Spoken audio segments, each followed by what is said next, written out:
નમસ્કાર વિદ્યાર્થી મિત્રો, ધોરણ 9 વિષય યોગ સ્વાસ્થ્ય અને શારીરિક શિક્ષણ, પાઠ નંબર 14 વિદ્યાર્થી મિત્રો વોલીબોલ જે આપણે જોઈ રહ્યા છીએ. વિદ્યાર્થી મિત્રો વોલીબોલ પાઠ વિશે આજે માહિતી મેળવશું. સંપૂર્ણ માહિતી પાઠ વિશે મેળવશું. વિદ્યાર્થી મિત્રો, વોલીબોલ રમતની શરૂઆત ઈસવીસન 1895માં અમેરિકામાં YMCA કોલેજના લેક્ચરર વિલિયમ જી મોર્ગને મિન્ટોનેટ નામથી શરૂ કરી હતી. જ્યારે વોલીબોલની શરૂઆત થઈ ત્યારે એનું નામ હતું વિદ્યાર્થી મિત્રો મિન્ટોનેટ. મોર્ગને તેના સહકાર્યકર્તા એડી એલ્કસ્ટનની સલાહ મુજબ આ રમતનું નામ બદલીને વોલીબોલ રાખવામાં આવ્યું, કારણ કે આ રમતમાં દડાને હવામાં અદ્ધર રાખીને રમવાનું હોય છે. દડાને હવામાં અદ્ધર રમવાના કૌશલ્યને અંગ્રેજીમાં વોલી કહેવામાં આવે છે. એટલે વોલીબોલ આ રમત માટે યોગ્ય નામ કહેવાય. આ રમત આંતરરાષ્ટ્રીય રમત છે જે ખુલ્લા મેદાનમાં તેમજ જિમ્નાશિયમ ઇન્ડોર એમ બંને સ્થળે રમી શકાય છે. ભારતમાં વોલીબોલ રમતની શરૂઆત કરવાનો શ્રેય ચેન્નઈ અને YMCA સંસ્થાને જાય છે. ખૂબ ઓછી જગ્યા, સાધનો ઓછા, ખર્ચ રમી શકાય તેવી રમતને કારણે તે રમતમાં આજે ઝડપથી લોકપ્રિય થઈ ગઈ છે. આજે શહેરો ગામડાઓમાં પણ આ રમત ખૂબ જ પ્રચલિતપૂર્વક રમાય છે. આ રમત રાષ્ટ્રીય કક્ષાએ સંકલન કરવા માટે વોલીબોલ ફેડરેશન ઓફ ઇન્ડિયાની સ્થાપના ઈસવીસન 1951માં કરવામાં આવી હતી તથા બહેનો માટે પ્રથમ રાષ્ટ્રીય ચેમ્પિયનશિપ 1953માં યોજવામાં આવી હતી. હરીફોમાં તાલુકા, જિલ્લા, રાજ્ય, રાષ્ટ્ર અને આંતરરાષ્ટ્રીય કક્ષાએ પણ આ વોલીબોલ રમતની સ્પર્ધાઓનું આયોજન થતું હોય છે. 1939માં વર્લ્ડ યુનિવર્સિટી રમતોત્સવ વોલીબોલ રમતનો સમાવેશ થયો હતો અને 1974માં ઇન્ટરનેશનલ વોલીબોલ ફેડરેશનની સ્થાપના કરવામાં આવી હતી અને નવા નિયમો કરવામાં આવ્યા હતા. વિદ્યાર્થી મિત્રો, ભારતમાં પ્રથમ વર્લ્ડ વોલીબોલ ચેમ્પિયનશિપ 1949માં જેકોસ્લોવાકિયામાં યોજવામાં આવી હતી, જ્યારે બહેનો માટે 1952માં મોસ્કોમાં યોજવામાં આવી હતી. ત્યારબાદ એમાં રશિયા વિજેતા બન્યું હતું. 1954માં એશિયન વોલીબોલ ફેડરેશનની સ્થાપના કરવામાં આવી હતી.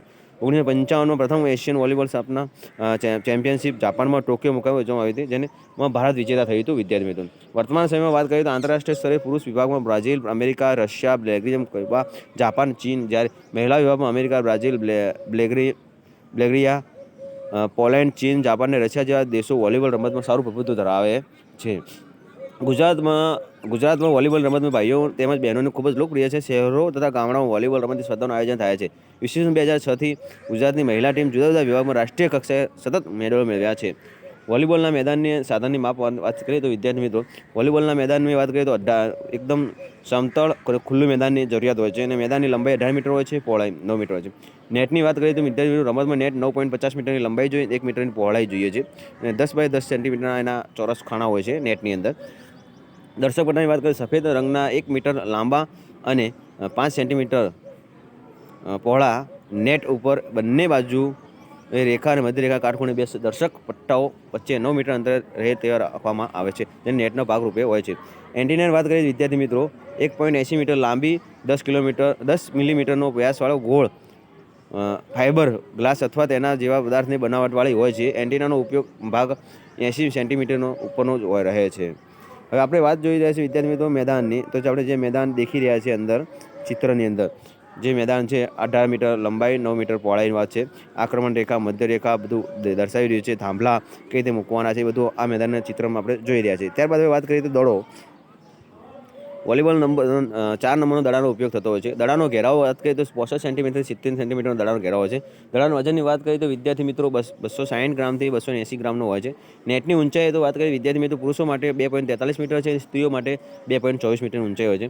અને સાધનોની વાત કરીએ તો ટુર્નામેન્ટ માટે દડો જોઈએ, નેટ, એન્ટીના, દર્શક પટ્ટા, થાંભલા, વિસલ, દોરી, ચૂનો, measure tape, stopwatch, referee stand, table, ખુરશીઓ, હવા ભરવાનો પંપ, કલર કાર્ડ, હવા માપવાનું યંત્ર વગેરેની જરૂરિયાત હોતી હોય છે. હવે વાત કરીએ વિદ્યાર્થી મિત્રો કૌશલ્યની, કે વોલીબોલના કૌશલ્ય કયા છે. તો સૌપ્રથમ વાત કરીશું સર્વિસની વાત કરીએ તો વિદ્યાર્થી મિત્રો 4 પ્રકારની સર્વિસો હોય છે. સર્વિસોનો સમાવેશ થતો હોય છે. સાદી સર્વિસ, બીજા નંબરે ટેનિસ સર્વિસ, ત્રીજા નંબરે વાત કરીએ તો વિદ્યાર્થી મિત્રો સાઇડ આર્મ સર્વિસ અને ચોથા નંબરે વાત કરીએ તો ટેનિસ સર્વિસ કે રાઉન્ડ આર્મ સર્વિસનો સમાવેશ થતો હોય છે. તો પહેલાં આપણે સાદી સર્વિસ વિશે વાત કરશું વિદ્યાર્થી મિત્રો. સાદી સર્વિસ એટલે શું? સાદી સર્વિસ એટલે આપણે જે ચિત્રમાં જોઈ રહ્યા છીએ વિદ્યાર્થી મિત્રો, સર્વિસ કરતી વખતે જે આપણો અંતરેખા હોય છે, જે સર્વિસ એરિયા હોય છે, ત્યાંથી દડાને ઉછાળી મોં ઉપર આવશે અને ત્યાં મૂકી અને કાચ દડાને ઉછાળવાનો છે. બીજા હાથે ઝોલો આપી અને ઉપરના ભાગે વડે દડાને નીચેથી ફટકારી નેટ ઉપરથી સામાના પક્ષમાં મોકલવાનો છે. આ ક્રિયાને અંડર હેન્ડ સર્વિસ પણ કહેવામાં આવે છે. ત્યારબાદ વાત કરશું વિદ્યાર્થી મિત્રો ટેનિસ સર્વિસ બીજા નંબરે. ટેનિસ સર્વિસ જે આપણે ચિત્રમાં જોઈ રહ્યા છીએ કે આ પ્રકારની સર્વિસમાં મોટાભાગના ખેલાડીઓ માથાને ઊંચાઈ કરતાં વધારે દડાને ઉછાળે છે અને ત્યારબાદ એક હાથેથી એને ફટકારે છે અને સામેના પક્ષમાં દડો મોકલાવે છે, જે આપણે ઉપરના ચિત્રમાં જોઈ રહ્યા છીએ ટેનિસ સર્વિસ. હવે સાઇડ આર્મ સર્વિસની વાત કરીએ વિદ્યાર્થી મિત્રો. સાઇડ આર્મ સર્વિસ એટલે કે ખેલાડી ડાબા પગ અને ડાબા ખભા નેટ પર આવે તે ઊભા રહે છે અને ત્યારબાદ ઉછાળી જમણા હાથ વડે બાજુના પર નેટ પર તરફથી લાવીને નીચે આવતા દડાને ખુલ્લા સાથે ફટકારશે અને સામેના પક્ષમાં દડો મોકલશે, જે આપણે બાજુના ચિત્રમાં જોઈ રહ્યા છે વિદ્યાર્થી મિત્રો, સાઇડ આર્મ સર્વિસ. હવે ત્યારબાદ વાત કરશું રાઉન્ડ આર્મ સર્વિસ. જે ખેલાડી હાથ સર્વિસ કરવાનો હોય છે તે વિરુદ્ધ ખભા નેટ ઉપર તરફ આપશે અને સર્વિસ એરિયામાં ઊભો રહ્યો જેથી એક સાથે દડા હવામાં માથાની ઊંચાઈ કરતાં થોડો વધારે ઊંચો ઉછાળશે અને બીજા હાથને ખભામાંથી નીચેથી ઉપર તરફ ચક્ર ગતિ લઈ જશે અને દડાને ખુલ્લી હળસેથી એક ફટકારવાનો પ્રયત્ન કરશે અને સામેના મેદાનમાં પહોંચાડશે. નોંધ, આ ઉપરાંત રાષ્ટ્રીય અને આંતરરાષ્ટ્રીય કક્ષાએ ખેલાડીઓ જમ્પ એન્ડ સર્વિસ તેમજ ફ્લાઇટ સર્વિસનો વધુ ઉપયોગ કરતા હોય છે વિદ્યાર્થી મિત્રો. હવે પાર્સિંગની વાત કરીએ તો વિદ્યાર્થી મિત્રો પાર્સિંગ કઈ રીતે થતી હોય છે. વોલીબોલ રમતમાં સામાન્ય રીતે સામા પક્ષના મેદાનમાંથી આવેલો દડો પોતાના ટીમના ખેલાડીને દડો આપવો અથવા દડો મોકલવાનો કૌશલ્યને પાસિંગ કહેવામાં આવે છે અને રમતમાં દડોને બે રીતે પાસિંગ કરવામાં આવે, અંડરહેન્ડ પાસ અને ઓવરહેડ પાસ.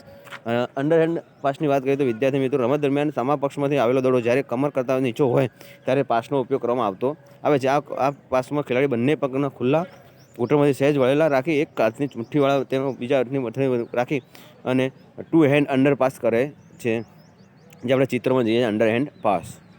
હવે વાત કરીશું ઓવરહેડ પાસ.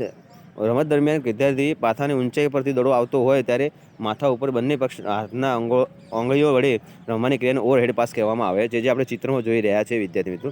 સેટિંગની વાત કરીએ તો જ્યારે વિદ્યાર્થી સ્મેશિંગ કરવાની હોય છે ત્યારે વોલીબોલ રમતમાં દડાને નેટ પાસે યોગ્ય રીતે સેટ કરવાનું કૌશલ્ય કરવામાં આવે છે, જેના 3 પ્રકાર છે: ઊંચો સેટઅપ, નીચો સેટઅપ ને બે પ્રકાર છે, ઊંચો સેટઅપ અને નીચો સેટઅપ, જે આપણે ચિત્રમાં જોઈ રહ્યા છીએ વિદ્યાર્થીઓ કઈ રીતે વિદ્યાર્થી દડો સેટ કરીને આપવાનો છે. ઊંચો સેટઅપ કઈ રીતે કરવો એ દેખી રહ્યા છે અને આપણે બીજો વાત દેખી રહ્યા છીએ કે નીચો સેટઅપ કઈ રીતે કરવો તે પણ આપણે આ ચિત્રમાં જોઈ રહ્યા છીએ.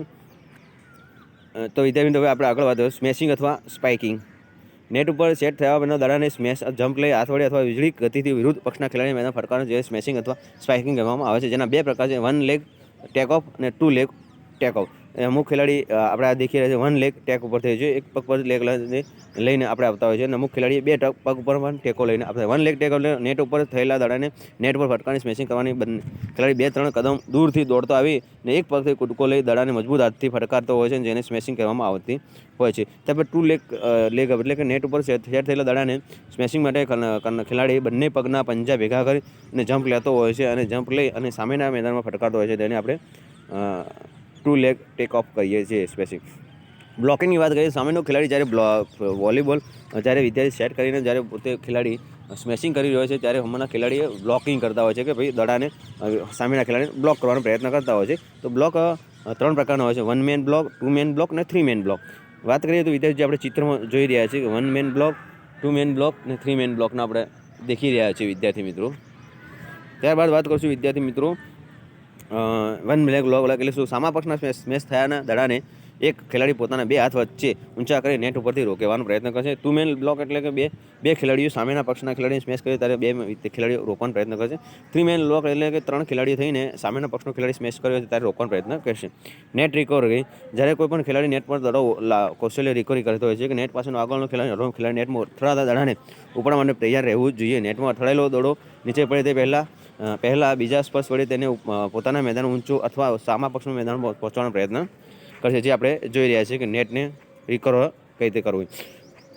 ત્યારબાદ વાત કરીશું વિદ્યાર્થી મિત્રો વોલીબોલના નિયમોની. વોલીબોલના નિયમોની વાત કરીએ તો વિદ્યાર્થી મિત્રો પહેલું વોલીબોલના નિયમો મેદાનની વાત કરીએ તો 18 મીટરની લંબાઈ, 9 મીટરની પહોળાઈ અને મધ્ય રેખાથી આંકડા 3 મીટર દૂર હોય છે. વોલીબોલ રમતમાં બીજા નંબરે વાત કરીશું વિદ્યાર્થી મિત્રો વોલીબોલ રમતમાં નેટની ઊંચાઈ ભાઈઓ માટે 2.43 મીટર, બહેનો માટે 2.24 મીટર હોય છે. ત્રીજા નંબરની વાત કરીશું પ્રત્યેક ટુકડીમાં 12 ખેલાડી રહેશે, 6 રમનાર અને 6 અવેજી ખેલાડી રહેશે. ચોથા નંબરની વાત કરીશું રમતમાં શરૂઆત સિક્કા ઉછાળથી થશે વિદ્યાર્થી મિત્રો. ત્યારબાદ વિદ્યાર્થી 5મા નંબરનો મુદ્દો છે રાષ્ટ્રીય આંતરરાષ્ટ્રીય કક્ષાએ વોલીબોલની રમતમાં બેસ્ટ ઓફ 5 અને રમત રમાતી હોય બેસ્ટ ઓફ 3 પણ રમત રમાતી હોય છે. 5 સેટમાં 3 સેટ જીતનારને, 3 સેટની રમતમાં 2 સેટ જીતનારને વિજેતા જાહેર કરાતો હોય છે. મેદાનની ફેરબદલી દરેક સેટના અંતે થાય છે અને નિર્ણાયક સેટ વખતે 8 ગુણના ફેરબદલ કરવામાં આવે છે. મુદ્દા નંબર 7 વિદ્યાર્થી મિત્રો, દરેક સેટ 25 ગુણનો હોય છે. 25 ગુણ પ્રથમ પ્રાપ્ત કરનાર તેમજ જીતી ગણા છે, પરંતુ બંને ટીમને 24 ગુણ સરખા આવે ત્યારે બંને ગુણને 2 ગુણનો તફાવત હોય તે ત્યાં સુધી રમત ચાલુ રહેશે. 8મો મુદ્દો વિદ્યાર્થી મિત્રો, બંને ટીમો 2 મેચ જીતે તો પાંચમા સેટ નિર્ણાયક સેટ ગણાશે, જેમાં 15 ગુણનો હોય છે. 9 નંબર વિદ્યાર્થી મિત્રો, દરેક ટીમ એક સેટ દરમિયાન વધુ 6 અવેજીકરણ કરી શકે છે. અવેજીકરણ એક સાથે અથવા અલગ અલગ સમયે કરી શકાય છે. 10 નંબર વિદ્યાર્થી મિત્રો, સામા પક્ષના ખેલાડીને દડાને એક પક્ષમાં વધુ 3 પ્રયત્નો મોકલી શકાશે. 11મો નંબર વિદ્યાર્થી, કોઈ પણ ખેલાડી દડાને સતત 2 વખત રમી શકશે નહીં, પરંતુ બ્લોકિંગ કરનાર ખેલાડી બ્લોકિંગ કર્યા બાદ તરત જ દડાને રમી શકશે. 12 નંબરનો મુદ્દો વિદ્યાર્થી, ટાઈમ આઉટ એક સેટમાં પ્રત્યેક ટુકડીને 2 ટાઈમ આઉટ આપવામાં આવે છે, જે 30 સેકન્ડો હોય છે. 2 સેટ વચ્ચે વિરામ સમય 7 મિનિટનો હોય છે. નિર્ણાયક સેટ વખતે વિરામ સમય 10 મિનિટનો હોય છે. હવે વાત કરશું વિદ્યાર્થી મિત્રો મુદ્દા નંબર 13ની. સર્વિસ માટે વિસલ વાગ્યા પછી 7 સેકન્ડ સુધીમાં ખેલાડી સર્વિસ કરવાની રહેશે. હવે ત્યારબાદ કરું વિદ્યાર્થી મિત્રો લિબ્રો. વોલીબોલનો રમતમાં ખાસ રક્ષક તરીકે લિબ્રો ખેલાડી તરીકે લિબ્રો રમત રમે છે, જે બ્લોકિંગ સ્મેશિંગ સર્વિસ કરી શકતો નથી, પણ ગણવેશ તેમના બધા ખેલાડીઓ કરતાં અલગ રંગનો હોય છે અને તે કેપ્ટન બની શકતો નથી. દડો મૂર્ત હોય ત્યારે પોતાની રોલમાં પોતાની ટુકડીના કોઈપણ ખેલાડીની જગ્યાએ રમતમાં આવી શકે છે. ફેરબદલની મર્યાદા હોતી નથી, પરંતુ એક ખેલાડી એક રેલી પછી ફેરબદલ થઈ શકે છે. મેચ શરૂ થતાં પહેલાં જ લિબ્રો ખેલાડીની નોંધણી ગુણપત્રકમાં કરવી જોઈએ. જો વિદ્યાર્થી મિત્રો ચેનલ સબસ્ક્રાઈબ ન કરી હોય, સબસ્ક્રાઈબ કરો, લાઇક કરો અને શેર કરો નવા વિડીયો જોવા માટે.